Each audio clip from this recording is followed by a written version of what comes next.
चहासोबत काहीतरी खास हवं आहे का? तर आजच्या व्हिडिओमध्ये पाहूया खुसखुशीत डिस्को भजी. नाव जरी वेगळं असलं तरी बऱ्याच जणांनी ही भजी ऐकली असतील आणि खाल्ली असतील. पण ज्यांनी अजून खाल्ली नाहीत त्यांनी ही भजी नक्की ट्राय करायला पाहिजे. बनवायला जितकी सोपी आहे तितकीच खायला एकदम मस्त आहे. चला तर मग रेसिपीला सुरुवात करूया. नमस्कार, मी छायाच कुक टाईममध्ये आपलं मनापासून स्वागत. इथे मी साधारण पाव किलो मिरच्या घेतलेल्या आहेत. मिरच्या घेताना ह्या अशा मोठ्या मिरच्या घ्यायच्या आहेत, तिखट मिरच्या घ्यायच्या नाहीत. सगळ्यात अगोदर मिश्रण तयार करून घेऊया. इथे मी 1 वाटी बेसन म्हणजे चण्याच्या डाळीचं पीठ घेतलं आहे. हे पीठ आपल्याला चाळून घ्यायचं आहे. पिठामध्ये जर का गुठळ्या असतील तर त्या निघून जातात. पाव किलो मिरच्या त्यासाठी 1 वाटी पीठ अगदी परफेक्ट आहे. म्हणजे आपलं पीठही शिल्लक राहत नाही आणि मिरच्या देखील. पिठामध्ये पाव चमचा मीठ घालायचं, सोबतच पाव चमचा ओवा चुरडून घातला आहे. लक्षात ठेवा, या ठिकाणी लाल मिरची पूड, हळद पूड अजिबात वापरू नका, कारण भजी तेलात सोडल्यानंतर कलर आणि टेक्स्चर बदलतं. पाव चमचा हिंग घातलेला आहे. यापेक्षा जास्त काहीही घालायचं नाही.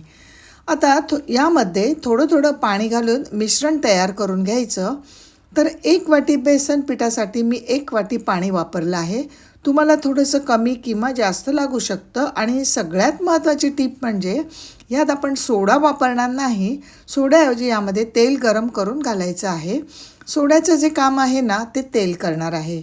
आता तेल टाकल्यानंतर हे पीठ एका डिरेक्शनमध्ये चांगलं फेटून घ्यायचं, म्हणजे पीठ हलकं होतं आणि छान फुलून येतं.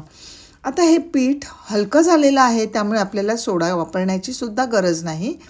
पिठाची कन्सिस्टन्सीसुद्धा तुम्हाला दिसत असेल. आता हे 10 मिनटं आपल्याला झाकून ठेवायचं आहे.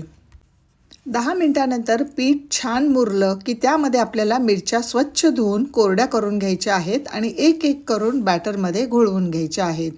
हे पहा, अशा प्रकारे कोटिंग बसलं पाहिजे. यापेक्षा बॅटर पातळ करायचं नाही, नाहीतर कोटिंग मिरच्यांना लागणार नाही आणि भजी कुरकुरीत तयार होणार नाहीत.